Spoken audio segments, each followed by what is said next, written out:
Good day, folks. Welcome to Bright Mind Academy, where we bring brilliance to every lesson.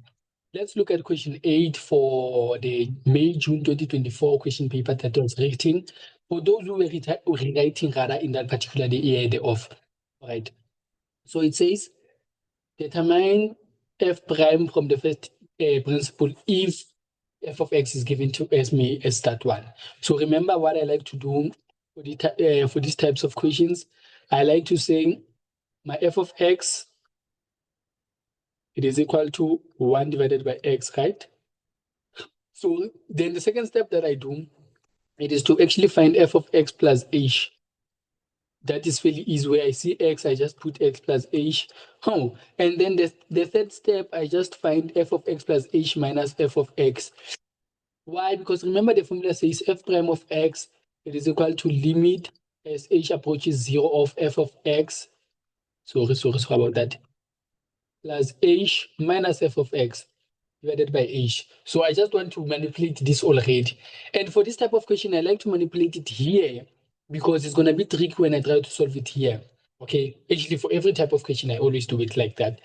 So it's going to be, what is f of x plus h? It is this one, 1 minus x plus h minus what? 1 minus x. And then I need to have this as the common factor before I can subtract them. So what is the lowest common multiple here? So the lowest common multiple, it is x multiplied by x plus h. So it's basically that.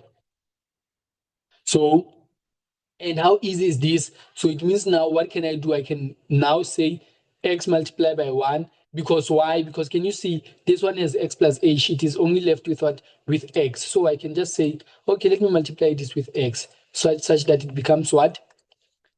X into x plus h minus this one has only x. It needs what? X plus h. So I just need to multiply by, can you see the product here? X plus h.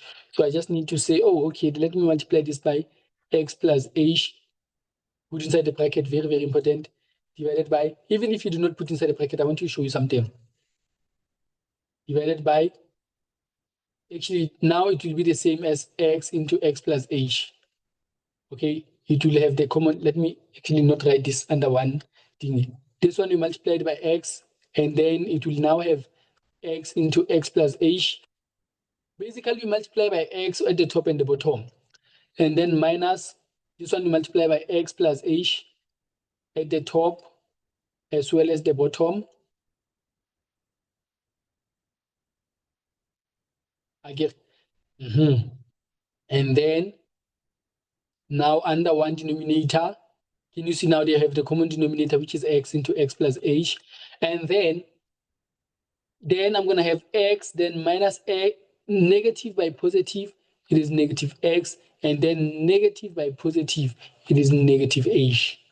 So can you see it is x minus h, which is basically the same as negative h.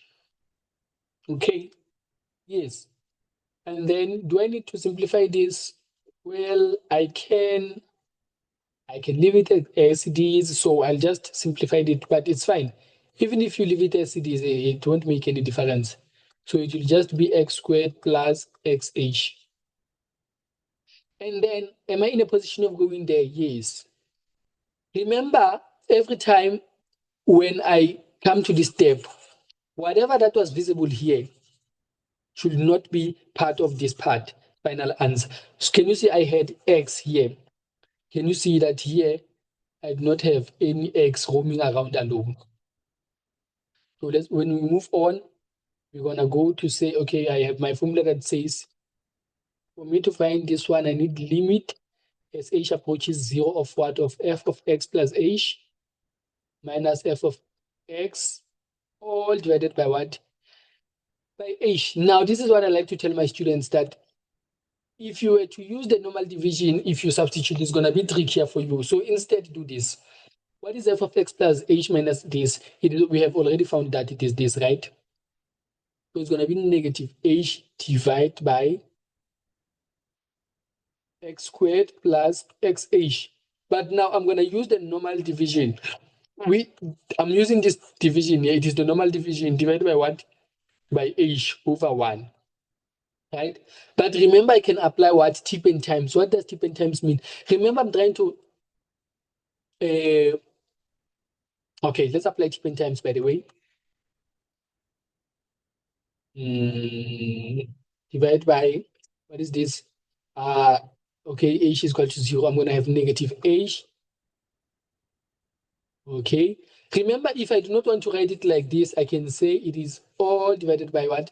By h. And I want to cancel that h. Basically, I want to cancel this h. So how can I do that? I can say x squared plus xh. Let me just apply T-pen times. T-pen times says when I change this sign from division to multiplication, I need to take the reciprocal of whatever that I have. When I do that, can you see that the h and the h are cancelling off? And when they do that, it becomes easier for me to say, okay, I now have limit as h approach. Remember, you continue with limit until you substitute. It's going to be negative 1, because negative by 1, it is negative 1, divided by, remember, we are left with 1 here, we are left with 1 here. It's going to be this one multiplied by that is going to be x squared plus xh. And then one might say, I have h at the bottom almost, but can you see if I substitute, ask yourself, what will happen if I substitute h as 0? Do you agree that all this term is going to be 0? But can you see I still have this one? So it's fine. So it means I can now say, oh, the answer is negative 1 divided by x squared plus x into 0, which in actual fact is just that. So I'm going to just say my answer is negative 1 divided by x squared. Let's prove if my answer is correct now. If I have 1 divided by x, I know according to rules, I need to take the x to the top. So it becomes negative 1. So when I derive this, let's say this is f. When I derive this, it's going to be negative 1 multiplied by this is going to be negative 1. Let me just say negative 1 x, then negative 1 minus 1 is going to be negative 2. So this is the same as saying it is negative 1 divided by, when I take this x to the power of negative 2 at the bottom is going to be negative 1 divided by x squared. Is it correct now? Yes, it is in actual fact correct. I hope we are fine by that. Hope we are fine, we are fine, we are fine.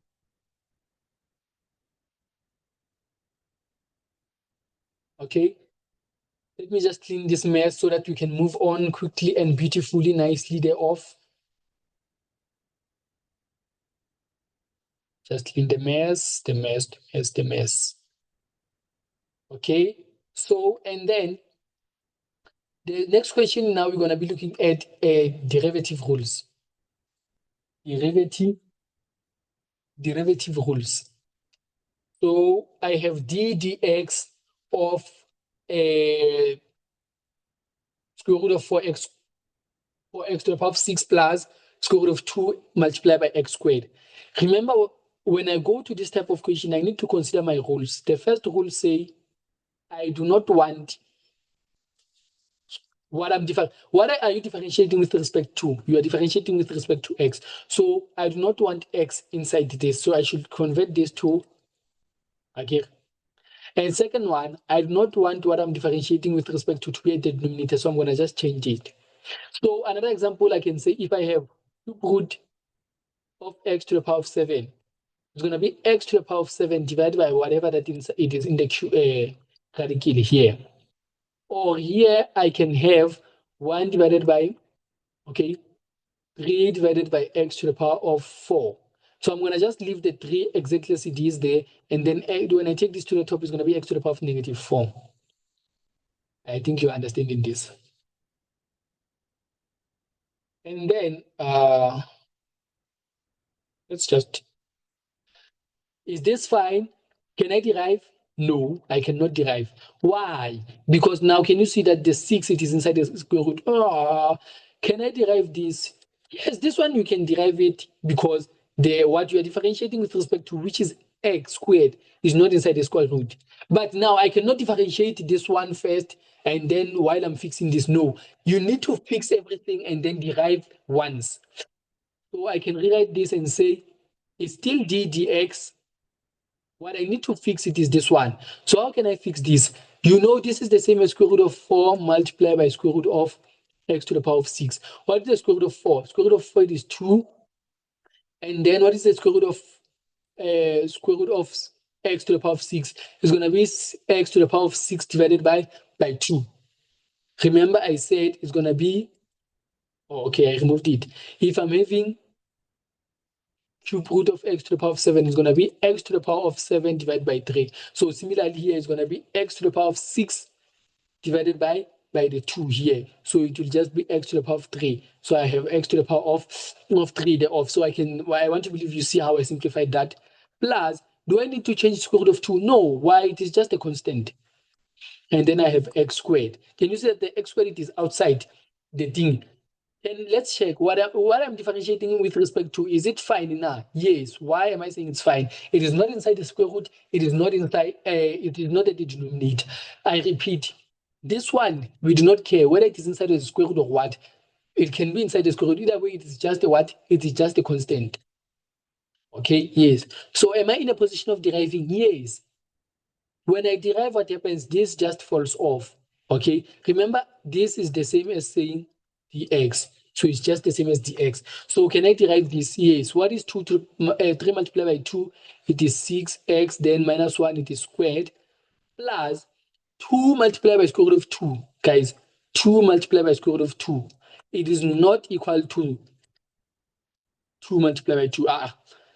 It is 2 multiplied by square root of 2. And then x to the power of what? 2 minus 1, it is that one. Just that. Guys, 1 mark for changing this, and then 1 mark for deriving, 1 mark for deriving, guys. Guys, calculus is very beautiful. Especially the rules and all of that. They are very, very nice and beautiful, guys. And then let's move on to the, I'm removing this. Let's move on to the next one. We are given that G, we should determine the what G prime if now G of X it is given to us as this. 3x to the power of 4 minus blah, blah, blah, plus d divided by x squared. What am I differentiating with respect to? I'm differentiating with respect to what? To x. So I see x at the denominator. Now, how can I do this? Remember, if I have a plus b plus c divided by m, I can rewrite this as a divided by m. Let me say minus here. Plus b divided by m minus c divided by m. Can you see that? So let's apply the very, very same beautiful thingy there. Let me write g of x as what? I cannot derive before simplifying everything, guys. It's going to be 3x to the power of 4 all divided by x squared minus 4x squared all divided by x squared plus 6 divided by x squared. Can I derive? No. So I'm going to continue with g of x. Then remember the laws of exponents says if I'm having a to the power of m divided by a to the power of n, the base are the same. I write one base and then I subtract the exponents m minus n. So also here I have the same base xx. Remember my 3, it is innocent. I'm writing it. X to the power of 4 minus x to the power of 2 is just the same as x. 4 minus 2 is 2. Or you can say 4 divided by 2. But it won't work any time, any day.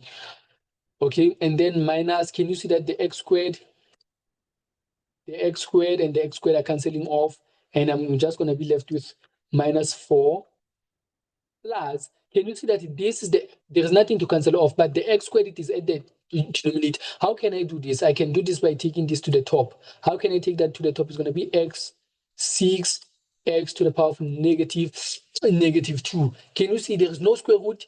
There's no nothing inside the denominator. There is no x at the denominator. So can I derive now? Indeed and beautifully thereof. I can say therefore my derivative for this one, it is 2 times 3, it is 6x minus, remember when you derive a constant, it is just 0. Then 6 multiplied by negative 2, it is negative 12. And then x, negative 2 minus 1, it is negative 3. Guys, it is not negative 1. So for 3 marks, it is easy. Wow, what do I mean it is easy? You get a mark for simplifying all of these, okay? And then 1 mark for deriving, 1 mark for deriving, guys. So guys. Let's move on to a tangent question. It says, determine the equation of a tangent to f of x at x it is equal to 1. So the equation of a tangent to f of x it is equal to 3x squared plus bx at x is equal to 1 is given by this one. Determine the value of A and B. I like to illustrate this to people. Can you see a tangent to a what? What is this? This is the parabola and with a positive gradient. So I'm having my parabola there off with a positive gradient. And I have a tangent at x is equal to 1. I can just do a tangent anywhere. And I'm told that the equation of this tangent, it is y is equal to 9x minus 9. And then this is the graph of what? Of f. At this point where they are in contact, the at x is equal to 1. So this one, it is a tangent to this graph at x is equal to 1. So at this point where they meet, coordinate of x, it is y. So it is 1. And then the coordinate of y, for now, let's just say it is y. We do not know it. But we can find it. Okay. We can find it, right? Now, they want you to determine the value of B and C. Let's say this point, it is point P. What do we know about point P? At point P, let me write your notes. At P,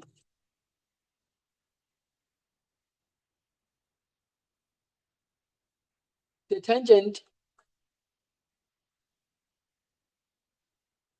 and the function have first one common point. Share a common point. Let me say, share a common point. What do I mean a common point? Y and Y. 1 and Y are a point on the both graph of f as well as the graph of the tangent. And then the second one is that they have the common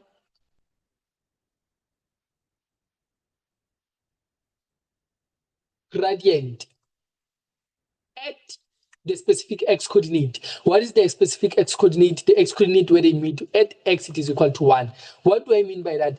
It means that the gradient of a tangent, it is equal to the gradient. Remember, when I derive f, I get the gradient. It is equal to the gradient of f at x, it is equal to 1. So it means the gradient of the tangent, it is equal to the derivative of the gradient of f when x, it is equal to 1. Remember, guys, when I'm having a function like this, when I derive it, I just get the straight line. So can you see, this is just me getting f prime. It is just the gradient of the whole function. But I want the gradient at a specific x coordinate. Okay? I wanted the gradient at the specific x coordinate, which is x is equal to 1. Okay? So what do I want? I want the value of B and C, this one. So where can I start? I can start by saying, okay, let me take this somewhere.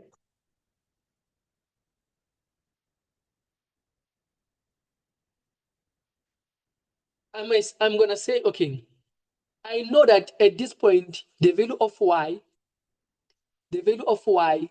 here, it is equal to the value of y.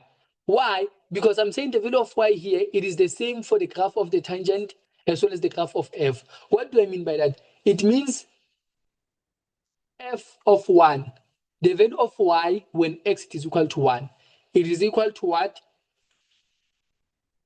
This one, the value of y of the tangent. So basically, I mean that when I substitute, what I'm trying to say is that, okay, f of x, it is equal to y, at x, it is equal to 1. Remember, this is also the y, again, but it is the y of the what? Of the it is the y of f, and this is the y of the this function. Where are they equal? They are equal when x, it is equal to 1. Okay, so let me substitute f of 1. F of 1, it is equal to what? 3 into 1 squared plus b into 1 plus c. It is equal to, what is y? Y at 1. Y at 1, it is 9 into 1 minus 9. Okay? This is what I get. Let's simplify. 3 squared. 3 multiplied by 1 squared is just 3 plus b plus c. It is equal to 0. So can you see that? And then I can say b plus c is equal to -3. That's the thing I can get for now. I used this one. They share a common point and they have the very same common y value. Again, now what is it that I can say again? I can use the property that says now, let me take this down, Nyana. Sorry a little bit for taking your time there. Just need to move this down.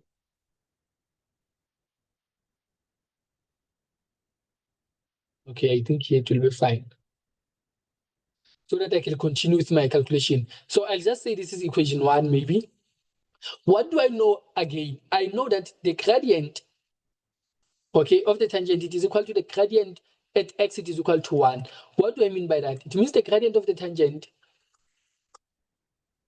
it is equal to the gradient when x it is equal to 1. What is the gradient of a tangent? I can find the gradient of the tangent by looking at this equation. Remember, it is in the form of y it is equal to mx plus c. M it is 9, c it is -9. So I can say, oh, okay. It means here, I want to write this vice versa.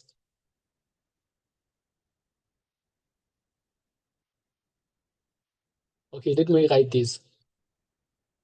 At x it is equal to 1. So it means f prime of 1. What is f prime? Let's derive f first. When I derive f, I get 9, 6x plus b. Again, remember, if I'm having 6x, when I derive it, it just becomes 6. So similarly here, bx, when I derive it, it just become b. And then the derivative of a constant is just 0. So it's going to be 6x plus b. It is equal to what? What is the gradient of a tangent? It is 9. Okay.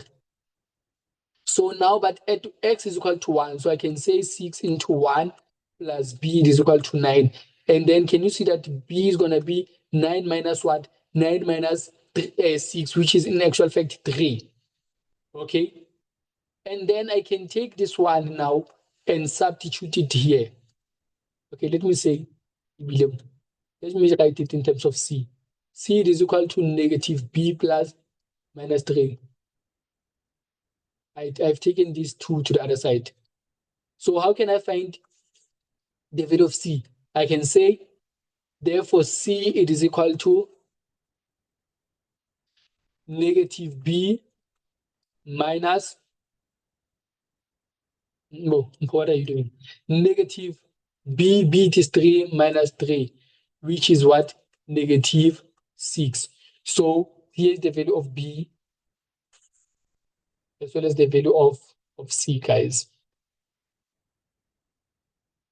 So yeah, it's basically that. So it is 3x squared plus 3x minus 6. When I derive this, let's check. It's going to give me 6x minus 3. And then, is it minus 3 or plus 3, guys? Plus 3 here. And then this is my derivative, right? Let's check if the gradient at x is equal to 1. This is in actual fact 9 now. At x it is equal to 1. It's going to be 6 into 1 plus 3 is equal to 9. So yeah, it's fine. So yeah, guys, this is how we do it. These properties are going to save you a lot of time. Many students struggle with this property and it's very, very beautiful for you to take note of. So yeah, guys, that's basically that from me for question 8. Hopefully you enjoyed, and let's meet on question 9, optimization. Thank you.